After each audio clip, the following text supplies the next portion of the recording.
el 30% de la población no puede obtener acceso a la atención debido a razones financieras y el 21% de la población se ve disuadido de buscar atención debido a barreras geográficas. Este no es un problema menor y este es un problema donde los países del mundo, y especialmente en este continente, se han aunado para poder avanzar sobre este desafío que implica el acceso a los servicios de salud. Para el 2010, 36 millones de personas de la región no tenían acceso a agua potable apta para el consumo humano. Y si ustedes recordarán, y yo releo mucho para atrás las políticas que en materia de salud hemos nosotros como Organización Mundial de la Salud y Panamericana de la Salud establecido, esta era una de las metas de la atención primaria de la salud.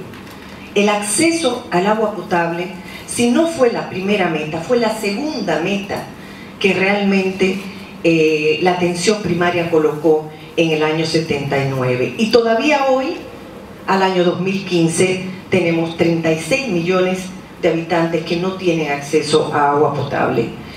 La región de las Américas ya está claro por las evidencias, las investigaciones que ya tenemos, de que tampoco va a lograr la meta de mortalidad materna de los objetivos del desarrollo del milenio. Y esto es una cosa grave. Es una cosa grave porque además las metas del desarrollo del milenio hace 15 años, 10 años que fueron establecidas, ¿no? Y que se cumplen justamente en este año 2015. Y por otra parte, si bien es cierto que tenemos importantísimos avances en cada uno de los países de la América Latina en términos de mortalidad infantil, todavía se siguen observando diferencias muy altas en los países, entre los países y al interior de cada uno de nuestros países. Es por esta razón que nosotros seguimos hablando 37 años más tarde de la atención primaria de la salud, de la cobertura universal de salud y del acceso universal de la salud. Múltiples resoluciones en los últimos años han salido, no solamente desde la Organización Mundial de la Salud o la Organización Panamericana de la Salud, que en azul ustedes ven que hemos logrado, después de múltiples discusiones con los países que no se ponían de acuerdo entre los gobiernos, hemos logrado una política de estrategia para el acceso universal y la cobertura universal de la salud. Pero múltiples resoluciones de otros cuerpos de Naciones Unidas y de otras reuniones que no tienen que ver con exactamente el tema del acceso o la cobertura universal. Sin embargo, el tema del acceso ha sido colocado como un fuerte componente en otras resoluciones. Y esta última, que está en amarillo, de la cual me voy a referir más adelante, es el último foro de recursos humanos generado por la Alianza Global Estratégica de Recursos Humanos, que es una alianza mundial creada hace 9 años y donde participa el mundo entero, generando evidencias de dónde estamos y cómo estamos en materia de recursos humanos. Y voy a focalizar un poco después cuáles fueron las grandes conclusiones que ese foro que se hizo por primera vez en las Américas, cuál es el llamamiento que ese foro hizo.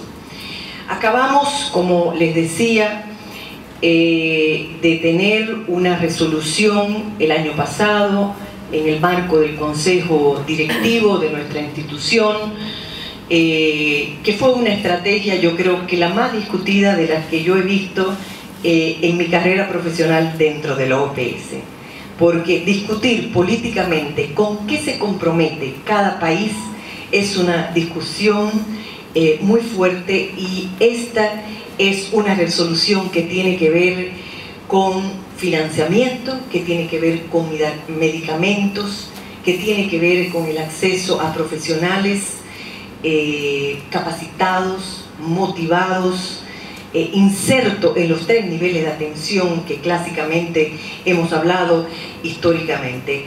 Fue la única resolución que yo he visto en mi vida que además ocupó, además de los cuerpos directivos, reuniones adicionales todos los meses, presenciales y virtuales, para que los gobiernos de las Américas se pudieran poner de acuerdo en votar por esta resolución, que los invito a que la lean, está en nuestra página web, por supuesto, ¿no?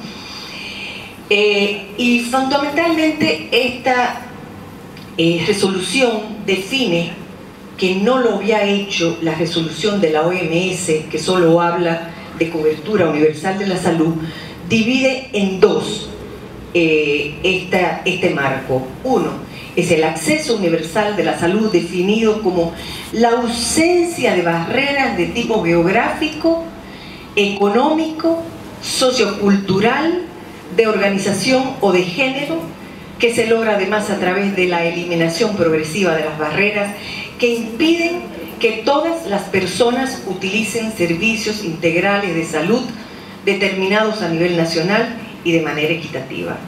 Y todo esto es un discurso que tiene un peso muy tremendo en lo que significaría una reingeniería de los sistemas de salud, una reingeniería de las políticas de salud y, como muy bien dijo la decana, una reingeniería de lo que estamos formando como profesional de la salud en cada una de nuestras universidades.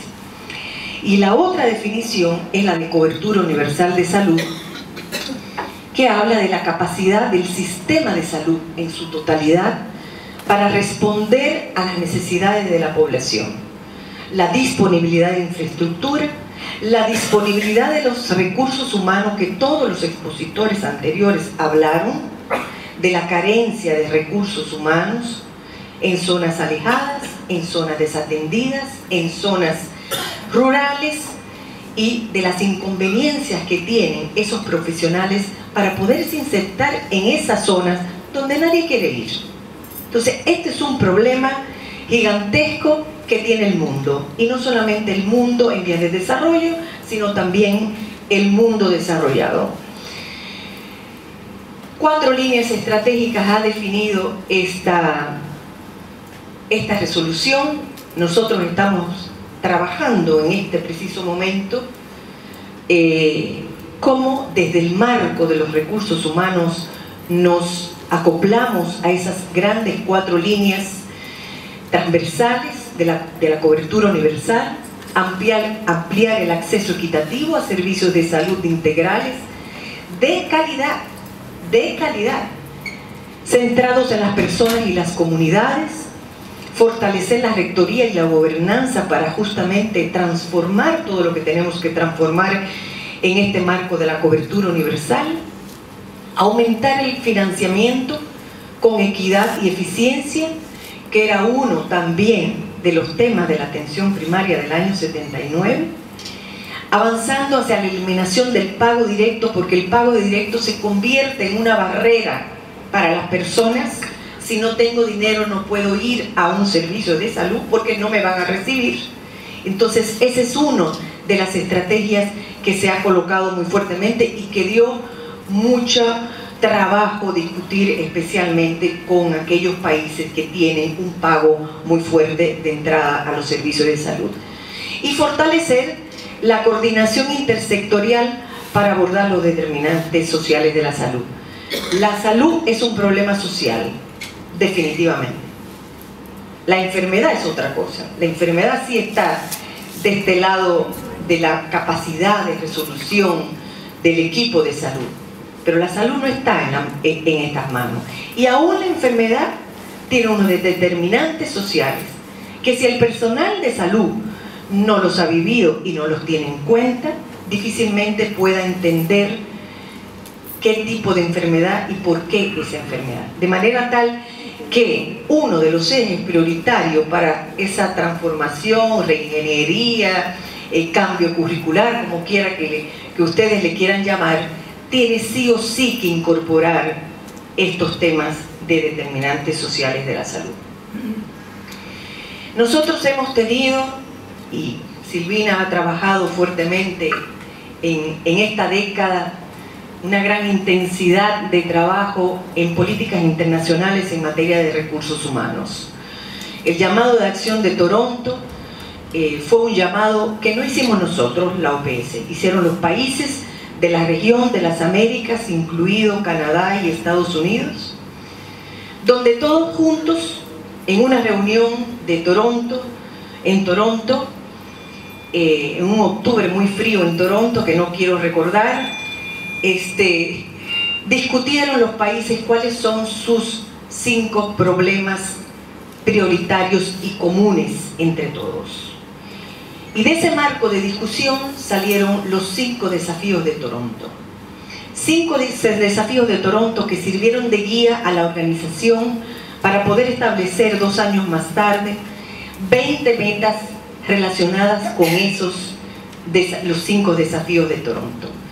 De la misma manera, la OMS generó un documento muy contundente, Working Together for Health, dedicado al tema de recursos humanos, que por primera vez en el año 2006 fue dedicado a los recursos humanos en el Día Mundial de la Salud, donde se generó una serie de evidencias de cuáles son las carencias que en materia de recursos humanos tenía el mundo, y además se trazó una meta muy importante que al final de la historia quedó un poco corta para muchos de nuestros países, que era tener 25 profesionales de la salud, particularmente médicos, enfermeras y parteras, por cada 10.000 habitantes.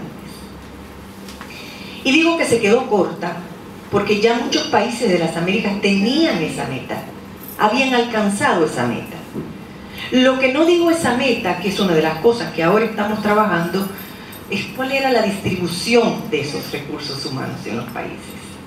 Y realmente, si uno se pone a analizar el número de médicos que tiene Argentina, pues nos puede regalar algunos para otros países, ¿no? Porque aquí hay muchos médicos y hay 3 o 4 médicos por enfermeras. En realidad el foco de atención no va a estar colocado en los 25 profesionales de la salud por 10.000 habitantes. Tendremos que buscar otros números que realmente garanticen el acceso de los servicios de salud hacia personal calificado. Y antes de que se terminara la década, nosotros sacamos una nueva resolución que no tuvo ningún problema en los cuerpos directivos en términos de discusión política, ideológica, porque ya veníamos midiendo además el cumplimiento de las metas desde el año 2007, que fue cuando empezamos.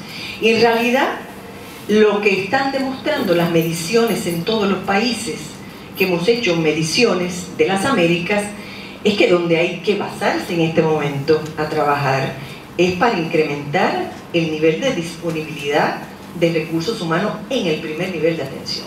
Ahí es que tenemos el gran déficit en términos de disponibilidad, ¿no?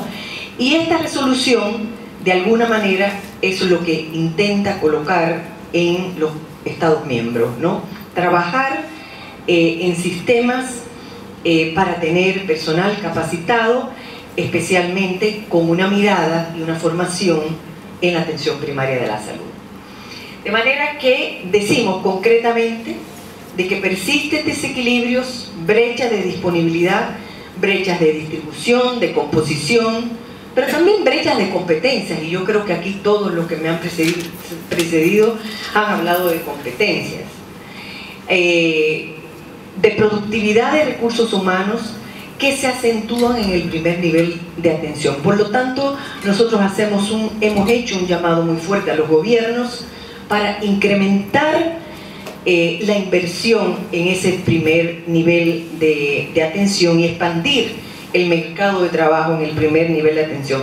Ya hay evidencias de las cuales yo no voy a hablar, pero hay varios países en este continente y en otros fuera de este continente que ya tienen una serie de políticas, de estrategias y de intervenciones para justamente ampliar el mercado de trabajo en este nivel.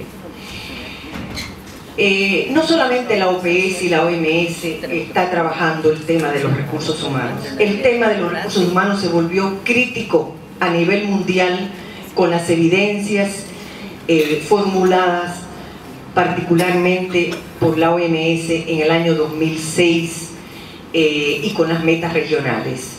La Alianza Global de Recursos Humanos, que es una alianza que tiene el apoyo de la Organización Mundial de la Salud, ha estado trabajando justamente en la creación de evidencias. Y fíjense qué dato más interesante aparecen aquí de los múltiples que aparecen en todas las publicaciones que tiene la Alianza Global.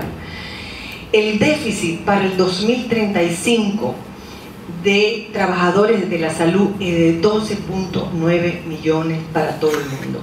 Con lo cual quiere decir que este es un reto también no menor en el cual el mundo se va a tener que poner las pilas para formar recursos humanos, pero especialmente recursos humanos para aquellas zonas que están todavía desatendidas después de 37 años.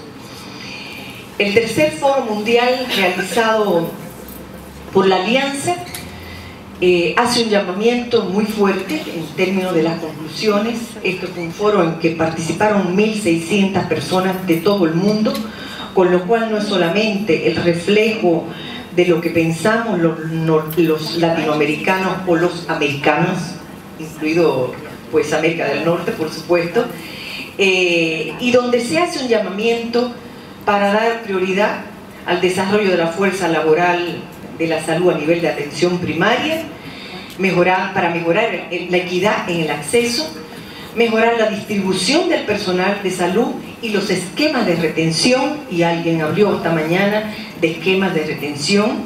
Yo no creo que si no tenemos una carrera sanitaria que tenga unos esquemas de retención, de incentivo, de promoción del trabajo que hace esa gente en lugares alejados, no vamos a contar con recursos humanos capacitados en esos lugares. Eso es un hecho real, eso es un hecho que ya lo tenemos vivido durante esos 37 años, por tanto habrá que generar políticas muy fuertes para atraer personal a esos lugares alejados. Y aprovechar el potencial de los enfoques innovadores, que hoy en día son múltiples. Con el uso de la tecnología podemos llegar a los lugares más recónditos. Yo me acabo de meter en el Amazonas, directamente en el Amazonas, para ver cómo se está trabajando con tecnología de punta, siguiendo a todos los rincones del Amazonas desde Manaos, y realmente lo único que puedo decir es que sí se puede. Eso es lo que puedo decir. Sí se puede, a través de la tecnología y de la tecnología con la que contamos hoy en día, hacer un buen diagnóstico, hacer una buena identificación terapéutica de lo que tiene el paciente, hacer una buena recomendación de cómo seguirlo. En fin, hoy en día eso es un tema que si no lo hacemos es porque no queremos, porque la disponibilidad de la tecnología está. De manera tal de que terminada una década de las metas de recursos humanos, de los desafíos de Toronto, del Working Plan que tenía Toronto desde la OMS desde el 2006, estamos en una nueva fase. Y esa nueva fase es la que va a lanzar la OMS el año entrante en su Asamblea Mundial, a la luz de este análisis de qué tenemos, dónde avanzamos, dónde no avanzamos, cuáles son los elementos críticos que todavía tenemos que seguir profundizando. Vamos a tener desde el marco de la OMS una estrategia global para recursos humanos por 15 años, y nosotros vamos a tener una agenda de recursos humanos respetando de alguna manera el llamamiento mundial, pero al mismo tiempo dando prioridad a cuáles son los problemas específicos y concretos que en el marco de la América Latina tenemos hoy en día, después de haber hecho este lanzamiento de los desafíos y de las metas, y de haber hecho las mediciones que hemos hecho en en casi todos los países. Lo que le puedo decir a nivel de las mediciones es que estamos muy lejos todavía de haber alcanzado los 5 desafíos de Toronto y las 20 metas regionales. Hemos avanzado sin lugar a duda en algunas de las metas, pero no hemos avanzado en todas. Y yo reflexionaba un poco sobre por qué no hemos avanzado, y yo creo que una respuesta simple de todo esto es que todo lo que tiene que ver con políticas de salud, en este caso, todo lo que tiene que ver con formación y cambio de paradigma en materia de ciencias de la salud, todo lo que tiene que ver con la transformación de una carrera sanitaria, son todos procesos sociales, complejos y políticos. Y eso significa tiempo de discusión, de acuerdo entre distintos actores con distintas miradas, con distintas visiones, y que requieren además un convencimiento no solamente de arriba hacia abajo, sino de abajo también hacia arriba. Requiere un convencimiento de las poblaciones y una lucha de las poblaciones y de los organismos profesionales para el cambio. De manera tal que esos 37 años de lucha por la atención primaria, a mí realmente no me sorprenden. Yo creo que hemos caminado muchísimo, pero todavía nos falta mucho. Y posiblemente muchos de los que estemos acá y muchos de los que hemos dedicado la vida a esto, yo siempre digo que soy una hija de la atención primaria, porque entré al Ministerio de Salud de mi país en el año 78, en la gran efervescencia de la atención primaria, y he trabajado en la atención primaria la vida entera, y si en 37 años he visto muchos cambios, pero todavía faltan otros, quiere decir que por muchos años más vamos a tener esta fuerte discusión que es una discusión política, social y también técnica, y yo quiero pasar justamente a ese tema de lo técnico. El tema del fortalecimiento de las capacidades de planificación de recursos humanos, que es un tema que también alguien me dijo esta mañana. Hemos pasado la vida entera trabajando en planificación de recursos humanos. Sí, pero no tenemos datos. Hemos trabajado muchísimo en planificación de recursos humanos, pero seguimos sin datos, seguimos sin saber cuántos somos, dónde estamos, cuántos se murieron y se fueron, cuántos se están formando, dónde se forman, cuál es la migración de este país, o cuál es la inmigración de otros profesionales de otras nacionalidades a este país. Entonces, ese mapa todavía se está trabajando, y Argentina está trabajando muy fuertemente en eso. Está colocado como un primer punto que los países mismos han colocado. Es un tema además que cada vez se va complejizando, y solamente tomar el tema de las residencias médicas ya es un tema que requiere mucho análisis, que nos falta, que formamos, dónde están. Eso ya son 3 preguntas que para varios años de trabajo, ¿no? La reforma de la educación, venimos hablando desde hace años de la reforma de la educación y no acabamos de hacerla. Ha habido una historia fantástica que está de alguna manera documentada en lo que fue la incorporación de la medicina preventiva y social.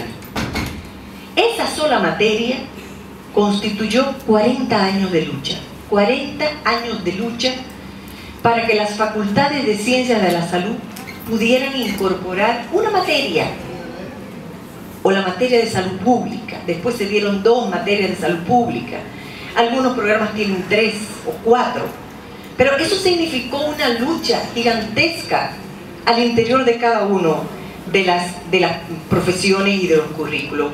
¿Cómo hacer espacio para quitarle un poquito a anatomía patológica? Me perdonan los patológicos. O cómo quitarle un poquito a una otra asignatura para poder colocar medicina preventiva y social.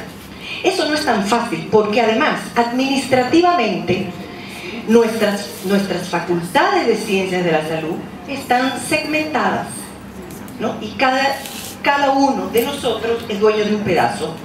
Y cuidado si me quitan el mío. Cuidado si me quitan el mío. Entonces, no son luchas fáciles de cambio. Uno habla, ¿por qué no cambiamos? Pero es que el cambio implica muchas cosas además del paradigma. Implica además una reestructura administrativa importante dentro de cualquier facultad. Y por otro lado, estamos hablando en el año pasado, en una ronda de análisis con expertos de distintos países, estamos hablando de 3 grandes temas a los cuales nos deberíamos dedicar de aquí en más, los cuales obviamente tienen una serie de temas específicos para trabajar. Estas serían las orientaciones estratégicas, que es fortalecer la capacidad de rectoría y de gobernanza de la Autoridad Nacional en Recursos Humanos, reorientar la educación finalmente de los profesionales de la salud hacia la atención primaria, y hay formas de cómo hacerlo, y yo voy a hablar un poco del cómo, porque el problema es que nos hemos quedado en el discurso, pero no hemos avanzado en el cómo, y yo creo que ahí está la gran diferencia, y hay ya experiencias a nivel mundial con modalidades de cambio que nos pueden servir, digamos, para ir avanzando en ese cambio. Y mejorar la disponibilidad y distribución del personal calificado y pertinente. Aquí hay una serie de temas prioritarios y de intervenciones propuestas que estos grupos de consultas que hemos realizado, uno en Chile y otro en Buenos Aires el año pasado, aparentemente son el consenso de hacia dónde tenemos que dirigir esta agenda general, global, de recursos humanos para nuestros próximos 15 años de trabajo. Esto es un borrador de trabajo, esto no está cerrado, estamos haciendo una consulta virtual con todos los países de las Américas, con actores que tienen que ver con recursos humanos, no solamente desde el marco de la academia, sino también desde el marco de los ministerios, de las corporaciones, de profesionales, de las asociaciones de educación, en fin, con todos aquellos que de alguna u otra manera participan con este tema de recursos humanos. Esta es una consulta virtual que esperamos tenerla en el mes de junio, y que nos va a ratificar o no estos primeros temas que nosotros venimos discutiendo con expertos de países en términos de las orientaciones estratégicas, los temas prioritarios y las intervenciones. Si realmente esa enfermedad no está aquí. Bueno, eso es toda una discusión. Pero a este gran desafío nosotros le colocamos 3 metas. 3 metas en las cuales uno puede discutir a favor o no, en el sentido de si el 80% de las carreras de ciencias de la salud tienen que orientar su formación hacia la atención primaria. Alguien una vez me preguntó públicamente, ¿por qué 80? ¿Y por qué no 100? Bueno, ya nosotros internamente, Silvina recordará, discutíamos mucho, pero no será mucho 80. Bueno, entonces para bien o para mal, el 80 fue muy discutido, ¿no? Uno que era muy pobre y otro que decían que era muy alto. Que el 80% habrán adoptado programas para atraer poblaciones subatendidas, y este es un tema que Canadá y Estados Unidos lo tomaron muy en serio, y después voy a explicar cómo. Pero todavía nosotros en el continente americano todavía andamos mirando a ver cómo nosotros podemos traer de esas zonas alejadas, de esas zonas rurales, estudiantes de ahí, de escasos recursos, cómo los podemos becar, cómo les podemos dar un préstamo para que después se comprometan a volver a su zona de origen. En eso Estados Unidos y Canadá han hecho un esfuerzo sideral y han creado programas especiales para tener no solamente, digamos, una universidad satélite en esos lugares alejados, sino también cómo becar a esos estudiantes y comprometerlos para que se queden ejerciendo en esa zona, ¿no? Y también decíamos en ese momento del 2006 que una buena estrategia para cambiar los currículos, para ayudar a las facultades a cambiar un poco el eje hacia la atención primaria, era fortalecer los programas de acreditación. Y habíamos colocado ahí que el 70% de las escuelas de ciencias de la salud estuvieran acreditadas en este año. La verdad es que no todas las escuelas iniciaron procesos de acreditación, iniciaron fundamentalmente las de medicina, y particularmente a mí, que me tocaba mucho ese tema en la organización, yo hice un análisis de todos los programas de acreditación de medicina de América Latina, y la verdad que el tema de atención primaria no estaba incorporado en las evaluaciones que se hacen para acreditar los programas de medicina. Con lo cual, dime desde el cristal en que miro y analizo en realidad si estás bien y estás mal en ese sentido de la atención primaria. Eso fue todo un movimiento y una discusión con todas las agencias acreditadoras para que al menos el tema de la atención primaria lo pudieran incorporar como parte de los indicadores de la medición de los programas de evaluación para la acreditación.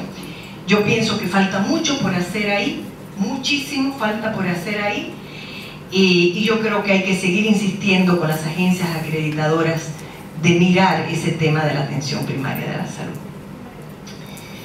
Nosotros, a partir del reposicionamiento de la atención primaria de salud establecido en el año 2005 por nuestra pasada directora, la doctora Mirta Roses, que ustedes conocen porque es parte de Córdoba, también trazamos una serie de orientaciones metodológicas a nivel de estos libros que ustedes pueden encontrar, pero también con todas las presentaciones de todas partes del mundo, hablaban de algunas cosas que salieron como conclusiones, y ustedes creo que la pueden encontrar también en internet, tanto el documento como las conclusiones, ¿no? Preocupación por la excesiva especialización que tenemos especialmente en medicina. En cambio, una necesidad gigantesca de médicos o visión de generalistas y especialmente de médicos de familia. En uno de los estudios que yo hice sobre residencias médicas, comencé a buscar los datos de médicos de familia que había en el mundo. Y realmente me llevé una sorpresa gigantesca, porque en muchos países europeos, en Australia, en Nueva Zelanda, entre el 30 y el 50% de los médicos son médicos de familia. Si nos vamos a Canadá, el 50% de las plazas de residencias médicas está definido políticamente hacia médicos de familia. Políticamente. Es una decisión del gobierno desde hace años que acompaña de alguna manera el sistema de salud canadiense. La provincia de Quebec, desde hace algunos años, está trabajando en un sistema de planificación de recursos humanos y ha determinado que el 50% de las especialidades dedicadas a medicina familiar le quedan cortas a la provincia de Quebec.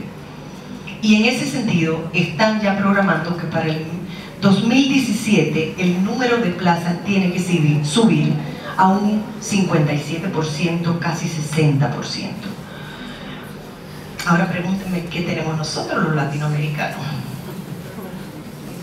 Estados Unidos dedica el 11% y nosotros dedicamos el 9%. El 9 como promedio,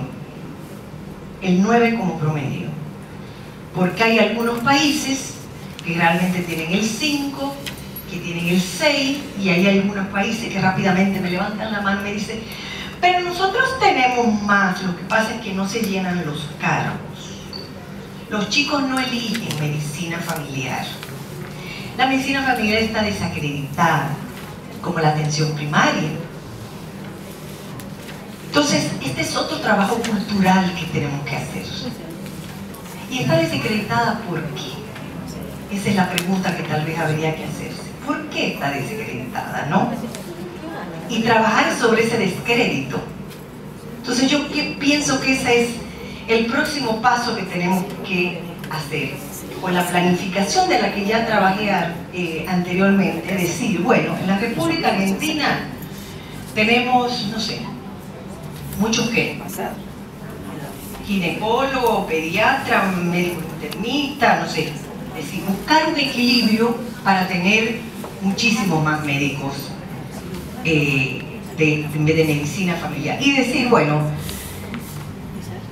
de las plazas que tiene el órgano rector, que son públicas, que es dinero del pueblo, además, yo voy a dedicar el 50%, el 40%, el 30%, lo que fuere, a medicina familiar. Los canadienses, además, con ese otro 50% que tienen, la dividen en dos. 25% para lo que nosotros llamamos en las Américas especialidades básicas. Pediatría, ginecología, salud mental, cardiología y medicina interna. Y el otro 25% está dedicado a una cúpula de subespecialidades, las que se necesiten, ¿no? Pero esa decisión política, los latinoamericanos no lo hemos hecho. ¿Por qué? Lo voy a decir claramente. Porque le hemos transferido desde lo público el poder de decisión a las corporaciones. Eso es lo que ha pasado. Entonces, el Estado tendría que volver para atrás, y esto es un tema que a mí me apasiona mucho, perdónenme que me detenga un poquito, y decir, ¿qué es lo que necesitamos y dónde? ¿Qué es lo que necesitamos formar y dónde? Entonces me parece que va a ser, y por suerte el mundo está viendo que en otras partes esto sucede, pero ese va a tener que ser un tema de mucho trabajo en los próximos años. Hay cuellos de botella, ya es evidente, ya no tenemos ni que pensar como hipótesis de que eso es así. Hay cuellos de botella con el número y composición de los recursos humanos. Hay un problema de migración importantísimo, y Silvina fue la que trabajó durante muchos años en nuestro equipo el tema de migración, y nos puede dar clases de todo lo que ella investigó y analizó con el tema de la migración. El problema de la calidad de la atención y la calidad de la educación es un tema que hay que trabajarlo conjuntamente, porque lo que la profesora aquí decía, en el caso que expuso, es un problema de atención de calidad en los servicios que remite a la calidad de la educación. Entonces van juntos, hay que trabajarlo de una manera conjunta. Hay una ausencia de valores y principios en la formación profesional, y sobre todo hay una ausencia de compromiso con las comunidades. ¿Y cómo no la va a ver? Yo me pregunto, ¿cómo no la va a ver si el muchacho recién llega a una comunidad ya de salida de la facultad, no de entrada? Y la gran reforma que se está haciendo en el mundo justamente es esa: llegar con los muchachos en el primer año de la carrera y pasar por las comunidades a lo largo de toda la carrera, porque es la única manera de que ven los muchachos la pobreza, los determinantes sociales, de qué se enferma la gente en sus propias comunidades, y no se lo contamos como un cuento en salud pública ni en medicina social y preventiva.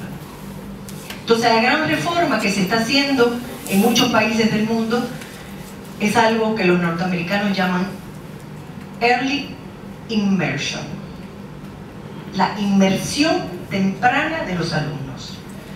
Alguien dirá, ¿pero qué va a hacer un alumno de segundo año? Pero no puede ni tocar un paciente. Sí, claro, no puede tocar un paciente. Nadie ha dicho que va a eso. Pero puede hacer una serie de cosas que también esos países ya han desarrollado en términos metodológicos. Pueden hacer encuestas, lo que los norteamericanos llaman el windshield, que a mí me costó mucho trabajo entender qué era eso del windshield, porque la traducción es parabrisas, y yo decía, ¿qué es eso? La metodología parabrisas, yo nunca escuché, nunca leí eso. Y en realidad son encuestas que los muchachos van haciendo, las comunidades, preguntándole a las familias cuántos son acá, cuántos niños tienen, cuánto embarazo ha tenido, quién trabaja, quién no trabaja, qué comen, qué no comen, los niños van a la escuela, no van a la escuela. Es decir, es colocar al alumno en una situación de final, puntos. Si nunca nadie nos enseñó, ¿cómo es que vamos a integrar conocimientos si tenemos todas las carreras fragmentadas y divididas? La mayoría de las facultades de medicina, y yo me le he leído muchas, dicen, el estudiante será capaz al final de la carrera de integrar los conocimientos. Eso en términos pedagógicos no existe. Eso no existe. Yo no puedo integrar 7 años de estudios cuando me vaya. No, eso se integra durante los 7 años que no se integra nunca. Porque al cabo de los 7 años ya la persona tiene decidida qué quiere ser. Yo quiero ser médico cirujano de la mano izquierda, punto. Porque a mí nadie me enseñó la integralidad del conocimiento y de la persona. Entonces, yo creo que ese es un tema de aprendizaje profesional, interprofesional, que va a ocupar al menos a las nuevas generaciones, ¿no? Se está hablando mucho del diseño del currículum flexible y modular y la enseñanza innovadora. Yo creo que tiene que ver con todo esto, con el fortalecimiento de la capacidad docente y del role model. Los norteamericanos han ocupado una de las modalidades fundamentales del cambio en este movimiento que ellos llaman Beyond Fleischner, y que me imagino que muchos de ustedes conocieron al señor Fleischner, que fue el gran autor de lo que fue el currículum moderno en medicina, y ellos han creado un movimiento que se llama Beyond Fleischner. Ese Beyond Fleischner, una de las modalidades que presenta es el role model. No es mandar a los estudiantes que vayan a la punta del cerro solos. No, eso no. Es acompañar a los estudiantes, es caminar con ellos, en esas comunidades, es enseñarle con su ejemplo que está comprometido con una misión social, y eso implica un cambio de cultura muy fuerte en cada uno de los profesores. Y yo siempre he dicho, eso lo tengo dicho en casi todas mis conferencias, que el cambio curricular no es un cambio del programa. El programa puede ser lo último, tal vez. El cambio curricular es el cambio del paradigma que cada uno de nosotros tenemos en la cabeza.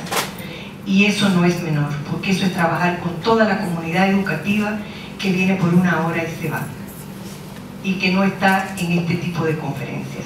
Aquí posiblemente están los convencidos. Lo que hay que convencer son a los que no están.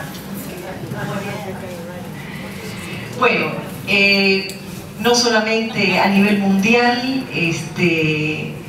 pues hay toda esta discusión. Canadá ha diseñado su decálogo de educación médica desde hace algunos años, y yo solamente voy a rescatar, solo para reafirmar lo que estoy diciendo, 2 temas en los que los canadienses han colocado como la nueva educación médica: rescatar el valor del generalismo,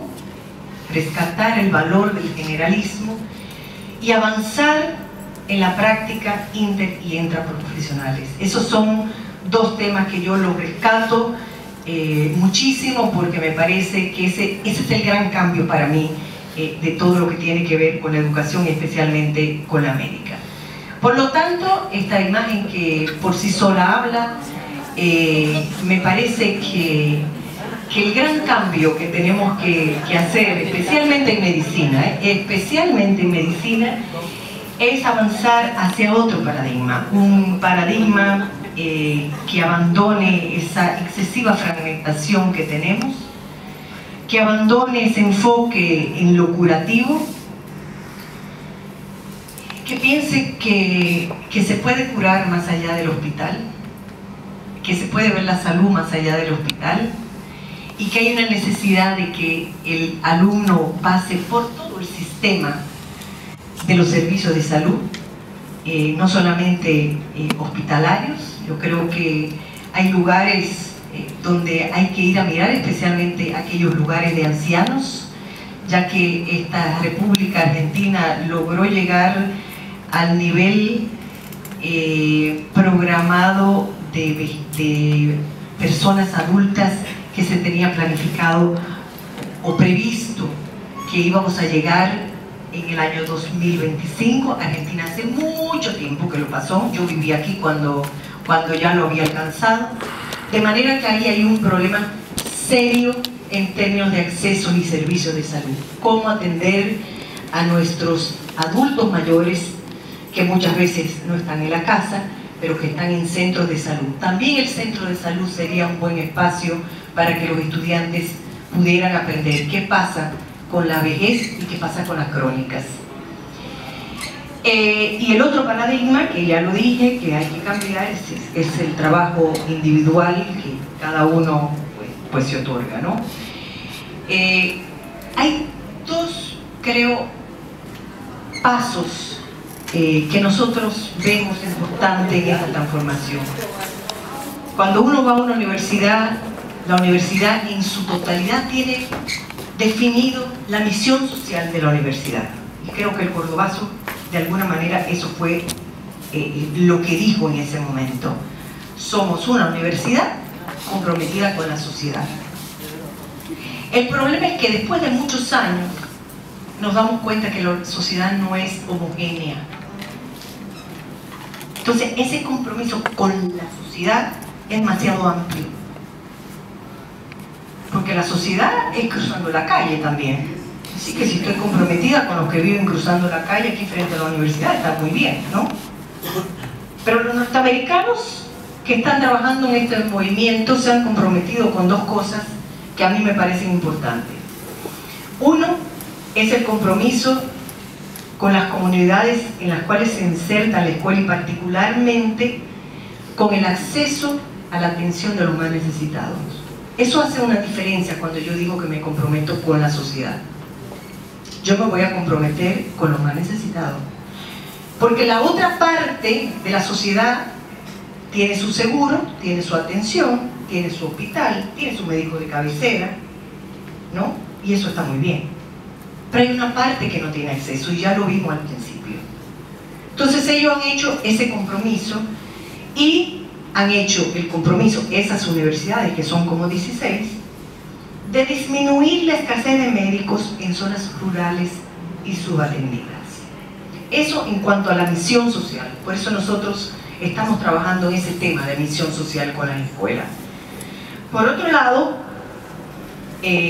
todos ustedes mejor que yo saben que desde hace algunos años aquí se formó el Foro de Facultades y Escuelas de Medicinas Públicas. Para mí eso es un ejemplo y yo lo voy diciendo en todas partes que voy, porque a mí me parece que aun cuando tenemos en el mundo un crecimiento exponencial de escuelas privadas, por lo menos las públicas tienen que tener un compromiso de esta naturaleza, por lo menos las públicas. Definir procesos interdisciplinarios de estudio, eso sería una gran cosa, que conjuntamente las 7 carreras pudieran trabajar en los mismos territorios e investigar de manera conjunta desde las distintas miradas qué es lo que pasa en esas comunidades. La admisión de estudiantes de escasos recursos, yo creo que ese es un tema no menor y que las universidades públicas tendrían que decir. Yo creo que aquí se ha hecho una cuota, ¿cómo le llaman la cuota? El cupo protegido. Yo creo que eso es uno de las grandes deudas que tenemos en América Latina, establecer cupos protegidos para aquellos que no tengan posibilidad de venir a la universidad. Trabajar con los ministerios de salud, con propuestas de empleo y retención, porque si vamos a cambiar la formación para que después los ministerios de salud no nos empleen a los chicos, no estamos en nada.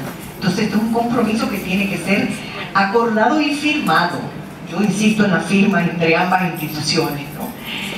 Desarrollar la formación de posgrados y residencia en los mismos territorios, y ahí también canadienses y norteamericanos nos pueden enseñar mucho.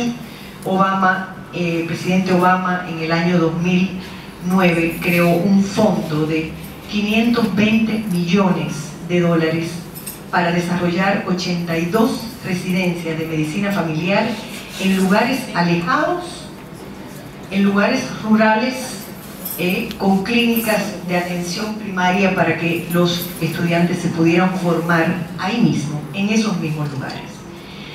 Y yo creo que todo este conjunto de transformaciones implica entender las transformaciones que a nivel de los servicios de salud, a nivel de los ministerios de salud, se están haciendo, porque los ministerios de salud, por otro lado, tienen otras políticas con las cuales yo inicié esta conferencia, y es la política de acceso y de cobertura universal. Bueno, yo no sé si tengo más tiempo para contar que en este marco de la misión social de la educación médica acabamos de hacer una reunión en Manaus, donde la Universidad Estatal de Manaus tiene un programa muy interesante, justamente interdisciplinario, donde los 2 primeros años de todas las carreras se hacen de manera conjunta. Obviamente, como diría el profesor Irico, es muy fácil hacerlo cuando se trata de una universidad nueva. Entonces, empezar con estas nuevas modalidades educativas es muy fácil, pero es muy difícil hacerlo, yo sé, en universidades centenarias que tienen además un enfoque y un paradigma muy asumido. Estamos trabajando además en indicadores para medir la misión social, porque, como decía anteriormente, realmente hemos hablado la vida entera del compromiso social de la universidad, pero ese compromiso social muchas veces se diluye, y lo que nosotros estamos haciendo en este momento es justamente creando una serie de indicadores que nos permitan medir hasta dónde cumplimos esta responsabilidad social con la que nos hemos identificado. Bueno, yo no sé si tengo tiempo para seguir, pero si no, esta es una reunión que está totalmente grabada en el Observatorio de Recursos Humanos. Todas las conferencias de los canadienses, de los norteamericanos, de los latinoamericanos, ustedes la pueden ver ahí. Yo les recomiendo ver la conferencia del doctor Arthur Kaufman, que es el director del Centro Colaborador de Educación Médica de OMS, con sede en la Universidad de New Mexico, en Estados Unidos, porque él hace una historia muy interesante de por qué él salió de la Universidad de Nueva York hace más de 25 años, porque ya no creía más en la formación de los médicos que la universidad, donde él se había formado y donde él era profesor, estaba haciendo, y se fue a New Mexico con una nueva visión, y cuenta ahí todos los cambios que en New Mexico se hicieron para poder trabajar con lo que en New Mexico se llaman los pueblos. Son pueblos de inmigrantes mexicanos que ya son norteamericanos y que tienen una historia muy particular de vida, de enfermedad, de violencia, de inserción laboral. Y él tiene 2 conferencias ahí subidas que hablan de las dificultades de transformar una escuela, pero también hablan de manera muy positiva de la posibilidad real de poder cambiar una escuela. Bueno, voy a dejar la presentación acá. Yo iba a hablar un poco del avance y el otro reto, que es la educación interprofesional, pero para no cansarlos más, creo que dejo un poco la presentación acá y las dejo para que ustedes la puedan ver y compartir con sus alumnos sobre todo. Muchas gracias.